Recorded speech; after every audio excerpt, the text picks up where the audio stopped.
బలరావ్ సావర్కర్ నీకు అసలు world history కానీ ఇండియన్ హిస్టరీ కానీ నీకు తెలుసా?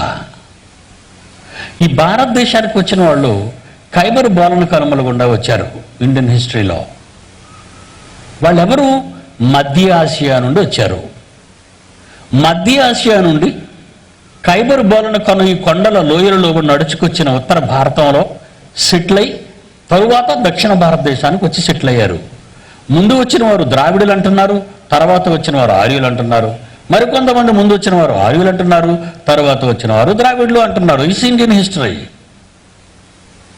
అంటే భారతదేశానికి మధ్య ఆసియా నుండి వలస వచ్చిన వారిలో ద్రావిడులు ఉన్నారు, ఆర్యులు ఉన్నారు. అంటే నీ బాబు బాబు బాబు అందులో ఉన్నాడు, నా బాబు బాబు బాబు అందులో ఉన్నాడు.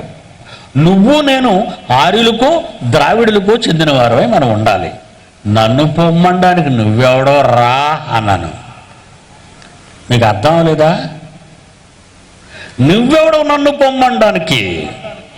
ఈ గడ్డ నాది. క్రైస్తవుడు అయినందుకు వెళ్ళిపోవాలి. నేను ఎందుకు వెళ్ళాలి? దెబ్బతో నోరు మూసాడు.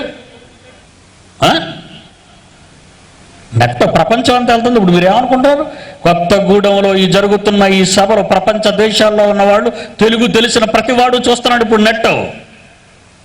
దేవుని పిల్లలారా, ఎవడికి భయపడను ఈ విషయంలో.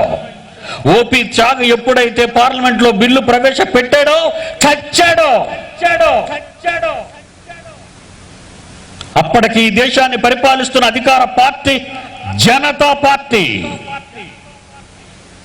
కాంగ్రెస్ను కూకటవేళ్లతో లేపేసింది జనతా పార్టీ. జనతా ప్రపంచం కాశ్మీర్ నుంచి కన్యాకుమారి వరకు ఒక్క ఆంధ్ర రాష్ట్రం తప్ప ఒకే ఒకడు ఎన్నికయ్యాడు. అప్పుడు మా ఆంధ్ర రాష్ట్రం నుంచి అతడు నీలం Sanjeeva Reddy is the president of India. నీకు అసలు ఏం తెలుసు? డొక్క సింపితే చరిత్ర తెలీదు, ఊరి చరిత్ర తెలీదు, పట్టణ చరిత్ర తెలీదు, స్టేట్ చరిత్ర తెలీదు, ఇండియా చరిత్ర తెలీదు, ప్రపంచ దేశాల చరిత్ర తెలియదు. ప్రతి వాడు నాయకుడైతే, పార్లమెంటేరియన్ అయితే